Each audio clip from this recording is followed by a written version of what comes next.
اللہ وبرکاتہ الحمدللہ وکفا والصلاۃ والسلام علی رسول اللہ اما بعد۔ امید ہے کہ تمام احباب خیر و عافیت سے ہوں گے۔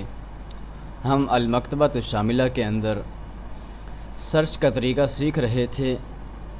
پچھلے اسباق میں ہم نے جو محدود سرچ آپشن تھا اس کے متعلق پڑھا تھا، جس میں صرف قرآن اور موجودہ کتاب میں سرچ کی جا سکتی ہے، اور اس سبق میں ہم پڑھیں گے جو مکمل سرچ آپشن لامحدود ہے۔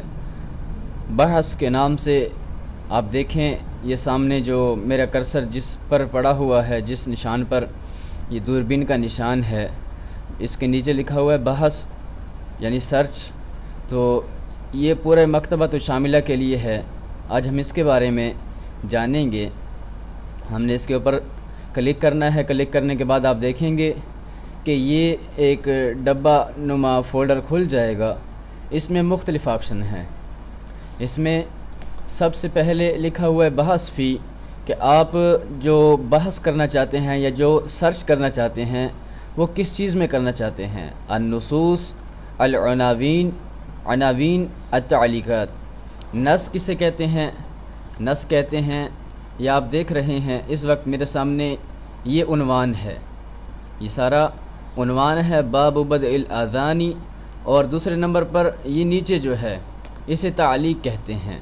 اور اس کے مقابلے میں ہم دیکھتے ہیں یہ جو حدیث ہے، حدیث کا جو متن ہے، یہ حدیث کا متن نص کہلاتا ہے۔ تو مکتبۃ شاملہ کے اندر آپ النصوص حدیث میں سرچ کرنا چاہتے ہیں، العناوین عنوان میں سرچ کرنا چاہتے ہیں، یا ابواب جو ہیں ان کو عنوان کہتے ہیں، التعلیقات، یا حدیث کے نیچے جو تعلیقات ہوتی ہیں، کسی امام یا عالم نے اپنی طرف سے یا محدث نے اپنی طرف سے کچھ باتیں اس حدیث کی شرح میں یا اس کی وضاحت کے لیے، مشکل الفاظ کی وضاحت کے لیے لکھی ہوتی ہیں، اسے تعلیق کہتے ہیں۔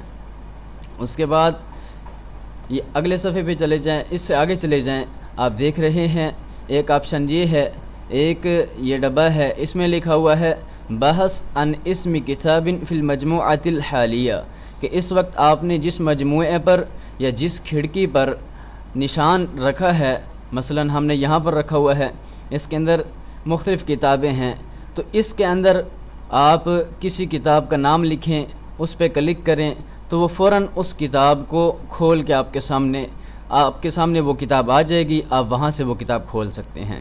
اور اس کے بعد یہ جو نشان ہے، اس کا مطلب ہے کہ پورے مکتبۃ الشاملہ کے اندر جتنی بھی کتب ہیں، آپ یہاں پر کسی کتاب کا نام لکھیں، نام لکھنے کے بعد اس بٹن پر جب آپ دبائیں گے تو مکمل وہ جتنی بھی کتابیں ہیں ان میں سے وہ کتاب آپ کے سامنے آ جائے گی، اور پھر آپ اس کے بعد اس کتاب کو کھول کر اس کا مطالعہ کر سکتے ہیں۔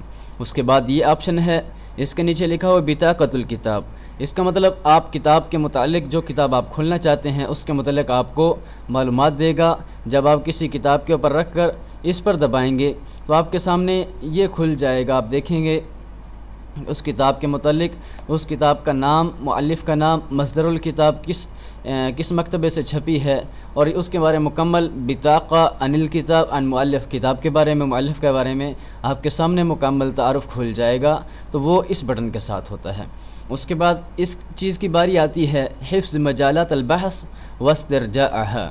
اس کا مطلب یہ ہے کہ آپ نے مختلف کتابیں سلیکٹ کی ہیں اور آپ چاہتے ہیں کہ آپ بعد میں جب سرچ کریں، صرف ان دو کتابوں میں سرچ کرنا چاہتے ہیں، تو آپ یہاں پر کلک کر کے اس دو کتابوں کو کوئی نام دے سکتے ہیں۔ اس کے بعد یہ چیز یہاں پر مجالات البحث المحفوظہ یہاں پر سیو ہو جائے گی، اور بعد میں آپ کبھی بھی سرچ کرنا چاہیں تو اس پہ کلک کریں۔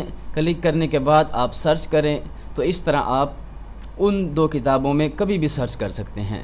اس کا جو پریکٹیکل ہے وہ ہم تفصیل کے ساتھ انشاءاللہ بعد کی ویڈیو میں دیکھیں گے۔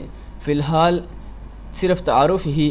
اس کے بعد واو اور او، جیسے کہ ہم پیچھے بھی سیکھ چکے کہ واو کا مطلب ہے کہ آپ کسی ایک حدیث یا ایک آیت کے اندر بحث کر رہے ہیں، سرچ کر رہے ہیں۔ اگر تو آپ نے الفاظ، وہ مختلف الفاظ ان ڈبوں میں لکھ دیے، اگر وہ الفاظ ترتیب کے ساتھ ہیں تو یہ ٹک کا نشان رہنے دیں، اگر وہ بے ترتیبیں ہیں تو اس نشان کو ختم کر دیں۔ اسی طرح اگر آپ نے حمد لکھا ہے اور شروع میں الف لام ہے یا نہیں آپ کو شک ہو رہا ہے تو اس نشان کو بھی آپ ختم کر دیں، اور اگر آپ کو یقین ہے کہ الحمد لکھا ہے الحمد ہی ہے تو اس نشان کو آپ رہنے دیں۔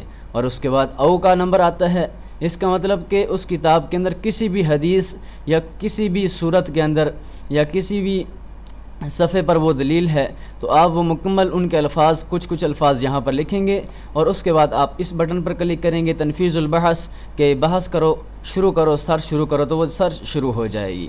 اور اس کے بعد یہ آپشن آتے ہیں، اس کا مطلب تفریغ حقول البحث، تفریغ کلمات البحث المحفوظہ، کہ جو آپ نے یہاں پر کلمات مختلف لکھے ہوتے ہیں ان کو آپ ختم کرنا چاہتے ہیں، مٹانا چاہتے ہیں، تو اس کے لیے یہ بٹن استعمال ہوتے ہیں۔ اور اسی طرح المجموعۃ کلھا الغاء المجموعہ جميع الکتب البرنامج الغاء جميع الکتب۔ المجموعۃ کلھا کا مطلب ہے کہ آپ نے جس الماری کے اوپر کلک کیا ہے یا جس فولڈر کے اوپر کلک کیا ہوا ہے اس میں جتنی بھی کتب ہیں اور آپ چاہتے ہیں کہ مکمل میں آپ نے سرچ کرنی ہے ان کتب میں، تو آپ اس پر کلک کریں گے۔ اور اگر آپ چاہتے ہیں کہ ان سب سے نشان ہٹ جائے، سرچ کا نشان یہ اس طرح کا ٹک ہٹ جائے، تو آپ الغاء المجموعہ یہاں نیچے دبائیں گے تو اس فولڈر کی جتنی کتب ہیں ان سے نشان ہٹ جائے گا۔ اسی طرح اگر آپ چاہتے ہیں کہ پورے مکمل مکتبۃ شاملہ کے اندر سرچ کریں تو اس کے اوپر کلک کریں گے جمیع کتب البرنامج، تو سب کتب پر نشان لگ جائے گا اور آپ اس میں مکمل کتابوں میں سرچ کر سکتے ہیں۔ اور اس کے بعد اس کی باری آتی ہے کہ آپ اس نشان پر دبائیں گے تو مکمل مکتبۃ شاملہ کی کتب کے اوپر جو آپ نے نشان لگایا تھا وہ ہٹ جائے گا، اور اس طرح آپ سرچ کر سکتے ہیں۔ امید ہے کہ ابتدائی تعارف آپ کو حاصل ہو چکا ہوگا۔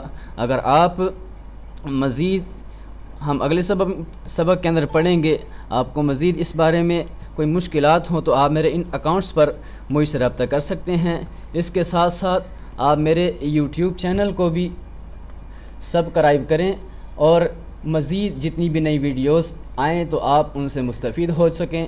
اللہ تعالیٰ سے دعا ہے اللہ تعالیٰ ہمیں اپنی صلاحیتوں کو زیادہ سے زیادہ دین اسلام پر خرچ کرنے کی توفیق عطا فرمائے۔ وآخر دعوانا ان الحمد للہ رب العالمین، والسلام ورحمۃ اللہ وبرکاتہ۔